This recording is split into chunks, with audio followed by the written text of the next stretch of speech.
Oh God.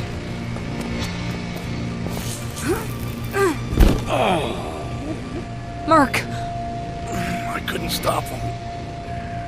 They took Kate. I got some of the bastards, though. Where'd they go? I heard them mention the Shard. The mayor's place? Yeah. Shit, Mark. Let me get someone, a doctor. It ain't gonna happen, Faith. I'm sorry, Mark. I'm so sorry. No sorries. Just don't let them win. I won't, Mark. I promise. Thanks, kiddo.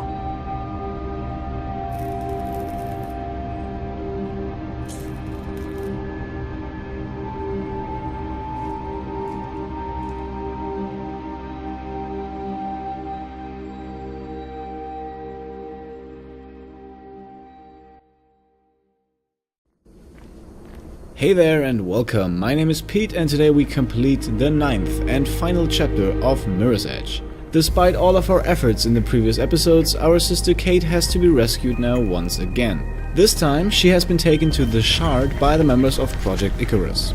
So, that is where we're going. Now in the cutscene at the very beginning of this video, we witnessed the tragic death of Faith's mentor Mercury, which is why, at least for the first half of the chapter, we're going to be a bit short on in-game commentary. I'll do my best to fill in. We all know what the red symbol on the wall here means. With a quick wall run we can get to the runner bag which is hidden on top. The exit out of the hallway is currently locked behind a security door. No problem for Faith, who just turns on the gas, quickly takes cover, and watches the whole thing explode. Now that we've blown our way out of this situation, an explosion is always a good start to some more action, right? Shit! Call for backup now! Well then, let's get to it. The first two enemies are pretty low level and kind of a joke at this point, but we're on the machine gun fire, so let's not toy around here. Always keep in mind to throw away the gun after disarming. It would be a shame to accidentally fire at an enemy and screw up the related achievement this late in the game. For these guys, I prefer to simply knock them out, because the time window for disarming without reaction time is pretty small. The machine gunners on the other hand, of which there are two in this area, are incredibly easy to take care of. Now we have two more guys arriving as backup and the machine gunner on the other end of the room. We could try to rush past them, but that's a bit risky, so we're going for the retreat here. And don't worry, they'll come find us.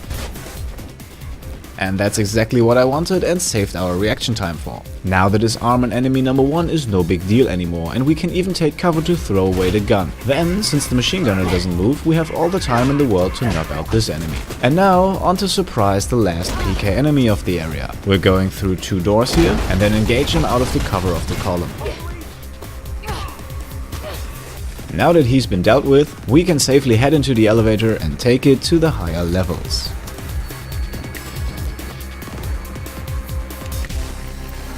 Inside the elevator, we unsurprisingly find a bit of background information. This time, a short newsflash describing the spectacular rescue of our sister Kate in the previous chapter.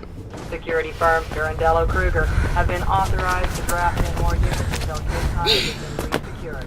Kate Connors may have been fugitive from the Robert Pope murder case. More updates on the hour. Good work. Check her. Gonna shoot me too? No. Right now, you're Kate's best hope. Weren't these your guys? No, they're PK's. Pirandello Kruger. Private security. What's going on, Miller? Pope's murder. Turns out there was a man on the inside. Rope burn? Yes. You were right about him. I tried to get answers myself. But why Kate? They needed a CPF cop to look like Pope's killer. No time to explain more. Take this comms unit and head for the roof. It's where they've taken Kate. I'll contact you when it's safe. I'll hold them off. The roof. Go! Now! So in the end, Lieutenant Miller can be trusted after all, and he confirms most of what we already know. that Pope's murder was an inside job and that Kate was framed to take the fall for it. Now we find ourselves in another precarious situation here, and despite taking out the first enemy, we're not going to solve this with combat. Instead, we're making our way up to the right where the second runner bag is hidden, then wall run from one balcony to the other, then drop down and under heavy fire run towards the elevator. Yes, this is risky, but still a better option than going into hand-to-hand combat with all the enemies here. The elevator takes a while to actually arrive, and during that time we just stay in motion and hope we're not getting killed. After completing that little detour, the elevator doors should be open and right in front of us. With the push of a button, the doors close behind us, and we're in the clear, at least for now. With a bit of time on our hands, let's get back to Lieutenant Miller for a moment. Interestingly enough, in the cutscene, Miller never mentions Project Icarus, which means that either there was really no time to do so, or he still doesn't know about it. All in all, I find it a bit strange that Miller is now bringing up the murder of Robert Pope again and fails to see the bigger picture, which is for the most part characterized by the emergence of Project Icarus. I do understand that Miller acts the way he does to probably show how top secret Project Icarus actually is. Nevertheless, what he says is basically the first sum up of all the events happening in Mirror's Edge, and all his information is stuff we figured out 4 or 5 chapters ago, so it doesn't really do justice to all the stuff that's happening after that. Drop any weapons you have, stay where you are, and prepare to take it into custody. Now the elevator we took to get to the roof has been stopped by PK forces. We're obviously not going to wait for them to enter, and instead go for the escape through the elevator shaft. Inside the elevator shaft, we're moving a pretty considerable distance back down. Heard them say you're in the elevator shaft. Listen, there should be an entrance to the ventilation system somewhere in there. It'll take you outside, but you should be able to find a way back in on the other side of the building. Might just be enough to throw them off the scent. Right here, the wall run turn jump is a very fast alternative to a slow balance across the edge, which would be the more obvious route in this situation. Now we have successfully made it into the ventilation, where we use a wall run and 2 very long swings to move across, then wall climb, turn jump to get to the upper level, climb up, wall run one more time, and then finally drop down into the depths of the ventilation system.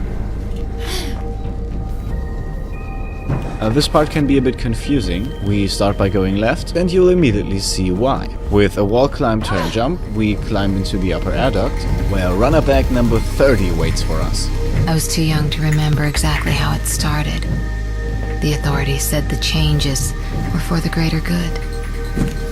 But good isn't the same as right. And collecting all 30 runner bags gives us the Packrat achievement. We also heard Faith criticizing the changes by the authorities in the city, which probably had a big part in her eventually becoming a runner. And her message about to do what's good is not always to do what's right probably also contains a bit of social criticism. I see you now. There's a sniper team guarding this area.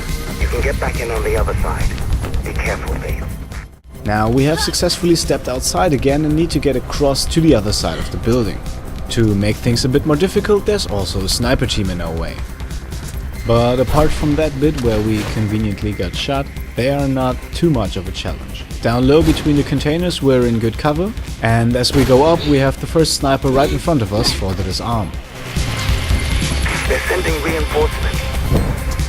Yeah, about those reinforcements, they're not really going to be an issue here, as we sprint towards the pipe and save a bit of balancing with the jump, then slowly move across, jump onto the rooftop and disarm the second sniper.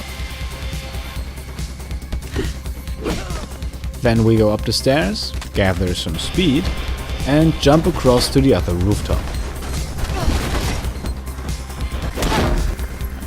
We're back inside and obviously in the part of the shard that belongs to Mayor Callahan, clearly recognizable by Callahan's name on the walls left and right. There's an elevator ahead. I've managed to unlock it. Take it to the server room. You should be able to get to the top floors and gate from there. That server room part of the level is, at least without guns, a bit of a challenge. I do have a somewhat reliable strategy for it though. Let's see if it pans out. If it doesn't, well, we'll have to rely a bit on luck.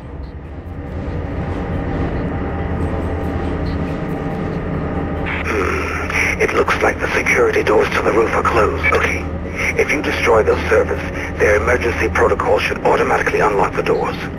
I hope. Good luck, Faith. Look around.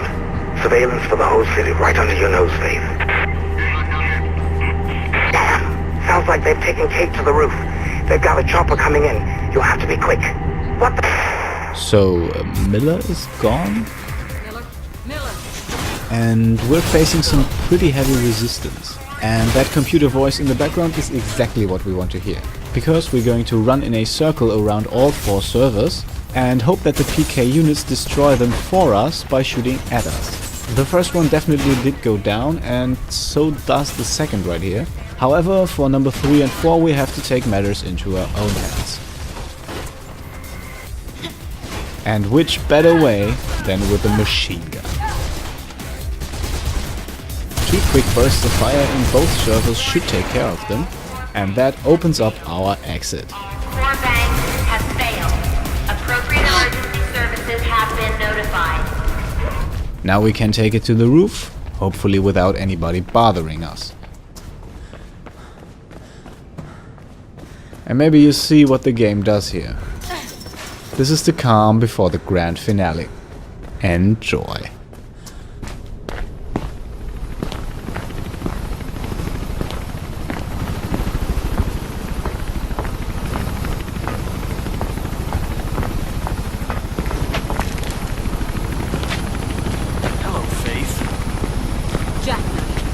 You couldn't... Attitudes like that. Well, that's exactly why I could. Who's behind this? Let's just say I know who the bigger fish are. Callahan. Why us? We're no threat. Classic warfare. Break the lines of communication. Shoot the messengers. Without Pope. And without the runners. Your clients. Those who just won't let go of the old city will be cut off. Vulnerable. And this city can clean up the last of its dregs. So this is just the start. I prefer to think of it as an ending. Still, you did a remarkably good job of coaxing out all those loose ends surrounding Pope's demise. It's why you're still alive.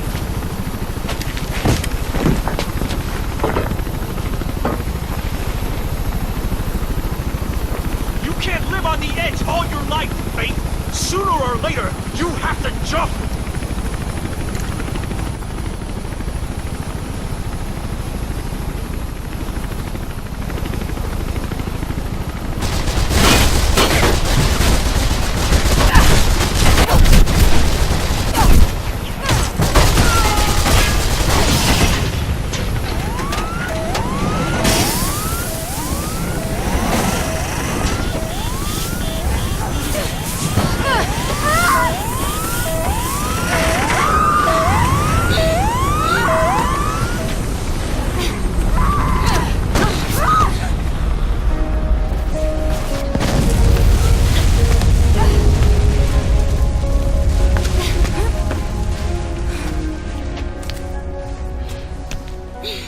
And that completes it.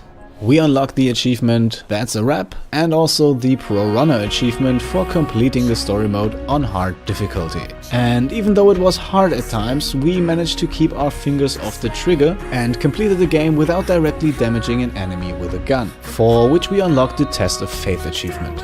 And to sum it all up, as a reward for completing every other achievement, Over the Edge is unlocked at last. And we'll leave our 2 protagonists on the edge of the shard, above the reflection of the city below them. One could say they are literally standing on the mirror's edge.